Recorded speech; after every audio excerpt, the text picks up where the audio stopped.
This Chinkitan, also known as Mr. Chink Positive. Hello, magandang gabi po sa kanilang lahat. I'm Novi Antan. Ang topic na pag-uusapan natin ngayong gabi, wala na akong tiwala sa aking asawa.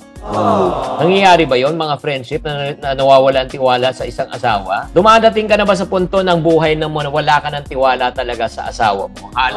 Halos lahat ng ginagawa mo, anong nangyayari? Pinagdududahan. Ang masakit talaga when trust is already broken. Siguro, bakit nawala ng tiwala? Dahil paulit-ulit siguro yung circumstance. Hindi, at saka hindi lang yung paulit-ulit lang eh. Minsan naman, kahit isang beses lang mangyari. Pero minsan napakahirap burahin. Lalo na naging traumatic. Para sa mga kababaihan na matanggal talaga yung parang nagdududa pa parati. Pero ikaw ba? Growing up, are you a trusting person? Siguro Mapangduda ka. Ako naman, hindi naman sa pag-ibig. Hindi naman ako. Sa pag-ibig? Hindi! Mapangduda ka. Hindi! Sa negosyo. Yung mga yes. mahilig na bumili, nangangako na magbayad, pero at the end of the day, hindi ka binabayaran. Parang nakakasira talaga ng tiwala. Pero parang contract rin pag nahihirapan ka na magtiwala. You don't work with that person anymore because wala ka ng tiwala. Diba? Kaya nga, very important na kailangan talaga, pag wala pa kayo sa punto na ganun, kailangan i-manage. Not i-manage, i-prevent na masira talagang tiwala. We have to really protect it at all. Ay, kung nangyari nga, kailangan mo i-manage. Ay, kunyari, may nangyari na kailangan talagang ayusin. Yes, Oo. That's why, that's the reason. Pero you like the contract, pwede kang umalis. Pwedeng ayoko na. Pero sa marriage, hindi mo pwede yun. Hindi basta-basta. Hindi mo pwede, ayoko na kasi hindi na, di ba? I don't trust you anymore, so ayoko na. So, hindi ko pwede yun. So, ngayon, pag-usapan na natin kung paano natin ma-manage yung broken trust. Ano kailangan gawin, mahal? First, we need to understand why trust was broken. We need to identify the specific issue. May tendency maging historical, lalo na mga girl. So, it is important that we must feel secure in our marriage and relationship. Siyempre, di ba, binigay mo ng buong tiwala, di ba, nung kayo ay kinasal. Yeah. At pinaglaanan mo to sa asawa mo. At lalo na para sa mga kalalakihan, reminder lang po, naalala nyo nung panahon na tayo ay nanliligaw pa. Di ba? Oo. Sinuyo natin si Mrs. Yeah, diba? Gagawin ang lahat. Talaga, as in, wow! Oo. Kaya kailangan natin makuha ang matamis ng oo, pero pag nakuha ng matamis na oo, mapait na hindi. Hindi! Ang sinusuklino natin. You earn it, diba? Oo. You earn it before I said yes, tignan mo naman. Tingnan mo kung makatingin sa akin. Oo. Alamin mo. That's the first one. Ano ba talaga yung root cause? Why trust was broken? Diba? Anong ginawa mo para mawala ang tiwala ng asawa mo? Kasi hindi lang po, marital unfaithfulness. Hindi lang po yan ang issue. Kahit sa mga maliliit na bagay. Like for example, yung nagsinungaling ka lang na, nasa opisina ako. Pero wala ka naman talaga sa opisina. Tinawagan niya yung kaibigan mo o kachat niya yung kaibigan mo, pero wala ka sa opisina. It's a harmless life. Tapos number 2, ang pinaka-importante po, like for example, mainit pa yung sitwasyon.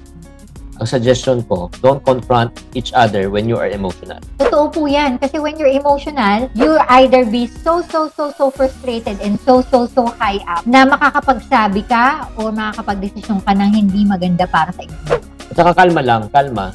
Diba? Pagka feeling mo talagang mainit pa yung diba? Huwag mong sasabayan. Kasi pag sinabayan mo yung parang init, sigurado ko, talagang sasabog talaga yan. And pag ang feeling mo na hindi talaga timing pa na makipag-usap, paliban nyo muna. Alam mo, pinakamasakit. Nagkamali siya, kinonfront mo, nainis ka, may nasabi kang mali sa kanya, tapos ang mangyayari niyan, ikaw na ngayon na mali. Bumaliktad na sitwasyon.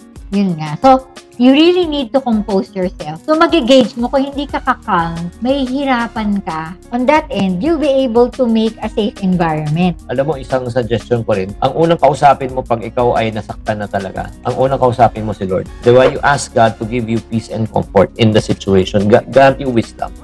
Ito na yung gagawin nyo. Kung talagang gusto nyo talagang maayos, kailangan matuto tayong magpatawad. At ika nga, humingi ng tawad. You need to understand that forgiveness and trust are two different things. Kailangan ma-identify yun. Ang forgiveness, di naman nababayaran yan. It's totally free. Pero yung pagtitiwala or tinatawag natin trust, you have to earn it. Yeah, you have to earn it. Yung forgiveness, it's ano yan eh, grace. Grace. Na binibigay at pinagkakaloob sa ng isang tao. Kahit na kasi nasaktan mo na, binibigyan ka pa ng grasya, forgiveness yun. Pero yung tiwala, kailangan may effort tayo. Sa mga taong talagang nakasakit at nasira yung tiwala, kailangan po natin gawin talaga. We need to work hard on it. Hindi mo pwedeng i-demand. Nag-sorry na ako tapos na yan.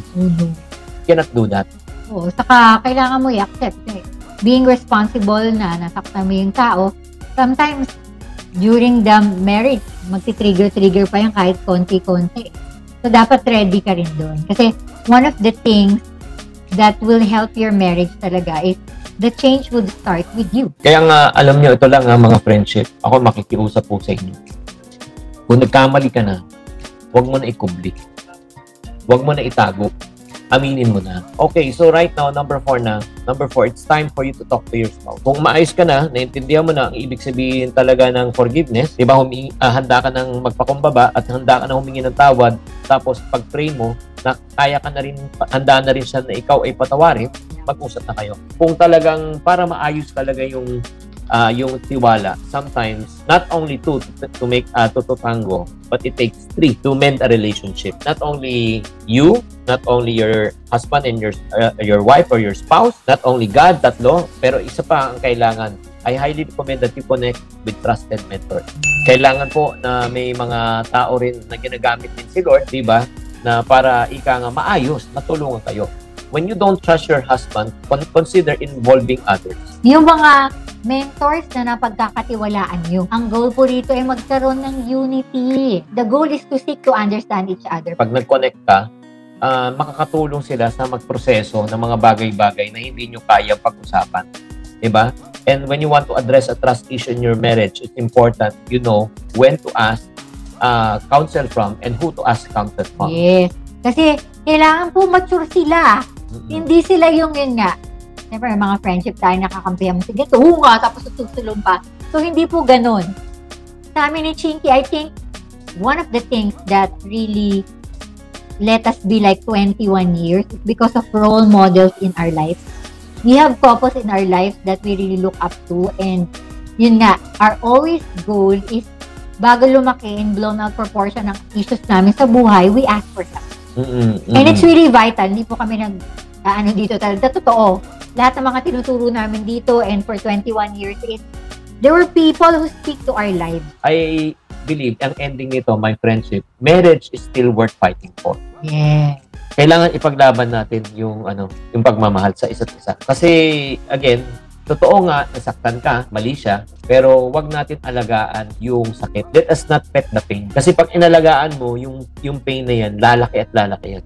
Kaya nga, meron akong ide-dedicate na kanta. Love will always find its way through the darkest night. Yun lang. Love will always find its way. Diba? Yun ang importante. Kung talagang tunay kayo nagmamahalan, maghahanap yan ng paraan. Hindi naghahanap ng dahilan. Yun, di ba? So, kami ni Chinky, yes, 21 years na kami. We just want to honor God for just giving us 21 years. At ang dami na rin na kaming pinagdaanan. Hindi po parang, okay, bakit ganun? But, you know, the thing is, at the end of the day, ang sikreto po namin, takot kami kay God. I think that's one factor that I could be able to share to you, the tip. Pareho kaming takot kay God eh. So, meron kaming fear of God. So, we also have the fear na to hurt one another. One of the things that I really love from Chinky is he's always willing to be corrected and willing to listen. So, thank you, Mahal, for 21 years. Salamat din. Love it. Yeah. Love will always find its way through the darkest night. If there any one of you who's heartbroken, diba, ang pinakamahirap talaga yung ma-break yung trust talaga. Parang ang salamin. It's so hard to pick up the pieces again and then put it back together. It will never be the same again. So I just want to pray for you guys para sa mga nasaktan, nasira ang tiwala. Let us pray. In the name of the Father, the Son, the Holy Spirit, Lord, I pray for people right now na may pinagdadaanan, na nasira po ang tiwala, yung pangako, napako, yung trust, talagang nabasag. So, Father, as they go through the process of healing right now, I pray that they will trust in you, that they will remind themselves of your goodness and faithfulness. That you were also once betrayed. Nasira ang tiwala mo, nasaktan ka rin. Hindi ka lang nasaktan. Ibinuwis mo pa ang buhay mo. Para maramdaman namin, para maunawaan mo at mapagdaanan mo yung pinagdadaanan din ng karamihan ngayon na nasira ang tiwala. So Father, I pray that you would teach them. Teach them how to forgive those people who have hurt them so that they can heal. Lord, forgiveness heals. Time will never heal, but only forgiveness heals. Yes. So Father, I pray right now for the people right now who's weeping, who may be happy on the outside, but they're weeping from the inside. Lord, I pray that you would mend their broken hearts. So Father, you are the only person who can change a heart of stone into a heart of flesh. So Father, we pray for couples. I pray that their relationship will be again put back together and will be mended once again. This in Jesus' name we pray. Amen. Thank you so much.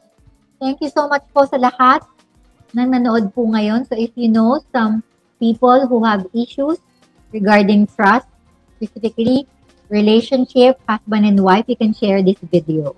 Yes, maraming salamat po sa pagkakataon na pinagkaloob at kung may mga iba pa kayong gustong ipanalangin po namin at the same time, sangguni po sa amin, pumunta kayo sa TikTok, no? Pwede kayong magtanong doon and we will be glad to answer all of your questions about relationships. So follow Happy Wife, Happy Life in TikTok and our YouTube account, also in Instagram and in Twitter account. Maraming salamat sa pagsama ngayon. Guys, we love you. We bless you by the name of Jesus. Again, maraming salamat. Bye! Bye!